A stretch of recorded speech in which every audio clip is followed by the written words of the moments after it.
Terima kasih Tuhan, Engkau telah menyelamatkan diriku dari kepalsuan. Setiap cinta ini kuberikan kepada siapapun, di penghujungnya selalu mengecewakan. Selanjutnya tidak mungkin lagi kuberikan kepada siapapun, kecuali kepadamu saja, wahai Tuhan.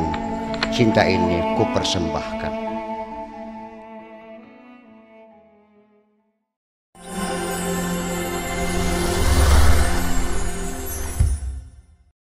Untuk kali ini kita akan langsung bergabung yang ada di ujung virtual, yakni Mbak Wulandari. Kita langsung bergabung dengan beliau. Assalamualaikum Mbak Wulan. Waalaikumsalam warahmatullahi wabarakatuh, Ustaz. Baik, langsung terhubung dan sekarang kita akan simak. Kenapa jadi begini? Silakan.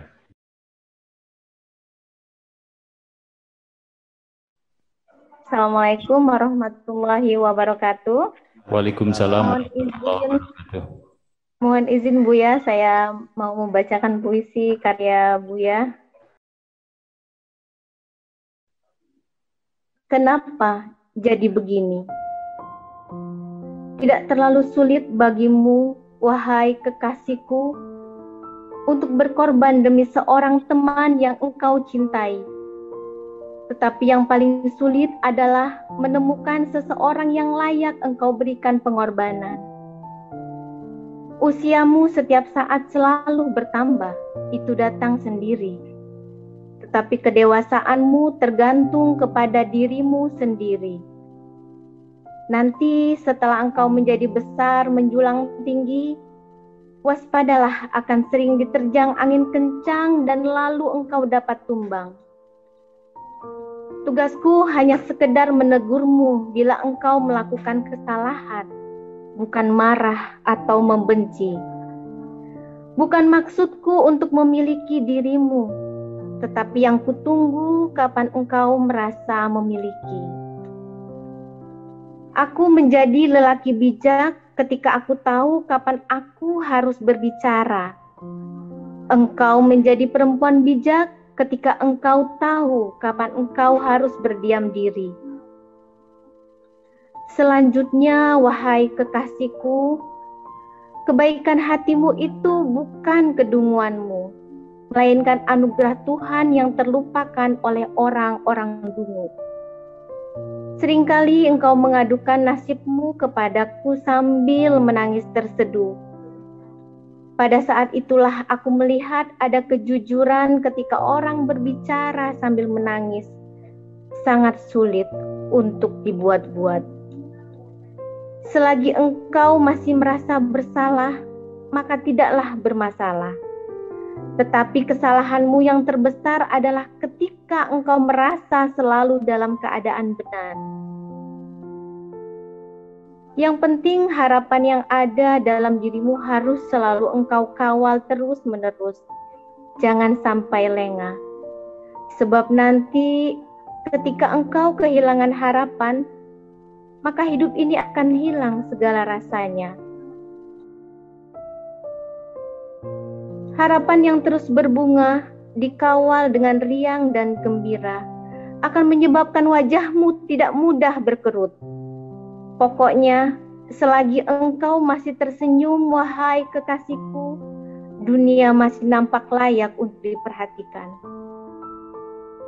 Realitas kehidupan yang kita lihat sehari-hari sebenarnya tidak lebih hanyalah campuran antara tangisan dan senyuman.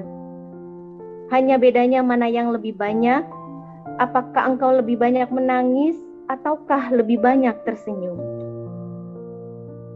Juga kehidupan ini baru ada artinya, wahai kekasihku, apabila di dalam kehidupan yang kita lakoni ada terdapat sesuatu yang mesti kita perjuangkan. Harus ada target yang perlu dicapai dan ada cita-cita yang ingin dicapai. Juga sebetulnya hidup ini singkat sekali. Hanya saja karena musibah, bencana, malapetaka dan lain sebagainya. Itulah yang menyebabkan terasa hidup ini sangat panjang. Tetapi sebaliknya, bila kau ingin, wahai kekasihku, dapat bertahan menghadapi kehidupan ini, maka lihatlah kehidupan sebagai rahmat, bukan sebagai tragedi. Dalam saat yang sama engkau harus mencintai kehidupan ini, tapi juga engkau harus sadar, dunia nanti akan engkau tinggalkan dan pasti berakhir dengan kematian. Untuk itu, jadikanlah kehidupan ini sebagai impian yang menyadarkan dirimu akan kematian. Untuk sementara waktu bersabar saja dahulu. Yang penting jangan kehilangan harapan. Boleh jadi hari-hari bahagiamu sebentar lagi akan menjadi kenyataan.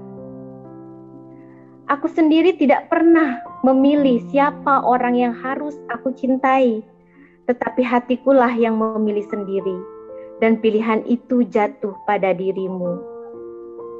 Ini sebagai satu pelajaran penting dalam kehidupan, wahai kekasihku. Terkadang sesuatu yang sangat kecil dan sepele dapat merubah perjalanan hidup kita. Ini terjadi gara-gara engkau mengadukan sesuatu kepadaku sambil menangis terseduh. Lalu sejak itu aku selalu teringat dan tak dapat aku lupakan. Sebagai langkah pertama untuk menghadapi berbagai kesulitan yang terbentang di hadapanmu adalah engkau harus mampu mengsugesti dirimu sendiri bahwa engkau punya kemampuan untuk menyelesaikan segala persoalan. Nanti setelah engkau berhasil menyelesaikan segala persoalan, tidak mengapa engkau mengadakan pesta merayakan keberhasilanmu. Tetapi jangan lupa juga engkau harus belajar dari segala kesalahan dan kegagalanmu. Yang penting jangan pernah mengklaim bahwa engkau tidak pernah melakukan kesalahan. Kalau emang iya benar engkau tidak pernah melakukan kesalahan, maka itu artinya dalam hidup ini engkau tidak pernah berbuat apapun. Pada akhirnya semua itu, wahai kekasihku, sangat tergantung terhadap sudut pandangmu, termasuk bagaimana engkau memandangku. Ketika engkau geser sudut pandangmu, maka apapun yang engkau lihat akan bergeser semua. Aku betul-betul mencintaimu, sudah dapat dipastikan. Tetapi berbagai peristiwa yang terjadi di hadapan kita adalah bukan kita yang mengendalikan. Kita cuma bisa memberikan reaksi saja, tidak lebih.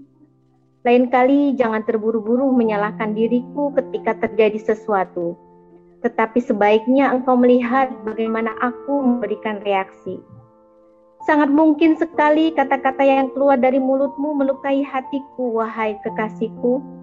Tetapi juga engkau harus tahu bahwa sikap diammu juga bisa saja merobek perasaanku. Sebaiknya begini sajalah.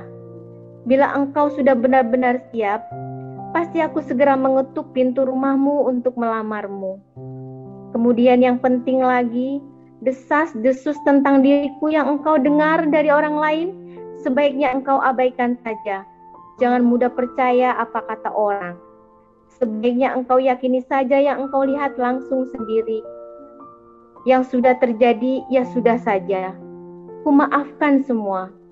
Akan tetapi engkau harus ingat bahwa ketika berlebihan atau terlalu sering aku memaafkan dirimu, ini sangat berpotensi merusak kemesraan kita.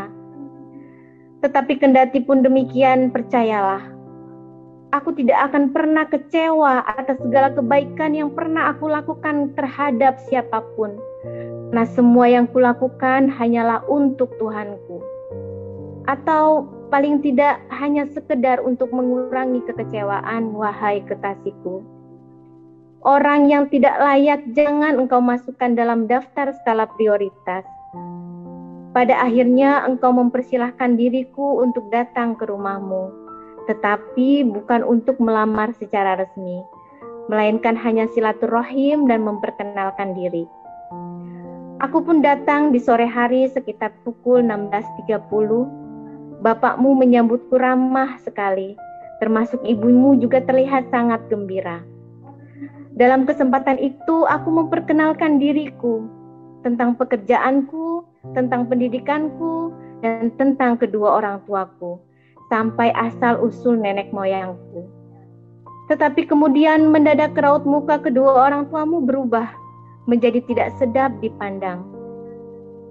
Aku mulai merasa tidak nyaman lagi bercakap-cakap dengan kedua orang tuamu, sehingga segera saja aku pamit pulang secara baik-baik. Ketika berjabat tangan, juga aku rasakan sangat hambar sekali. 1000 pertanyaan dalam benakku berhamburan. Ada apa? Mengapa? Wajahmu terlihat cemas, wahai kekasihku. Sambil mengantarku keluar rumah, bahkan engkau sempat bertanya, kenapa jadi begini? Mungkin ada perseteruan lama antara keluargaku dan keluargamu. Nanti kita bicarakan lain kali.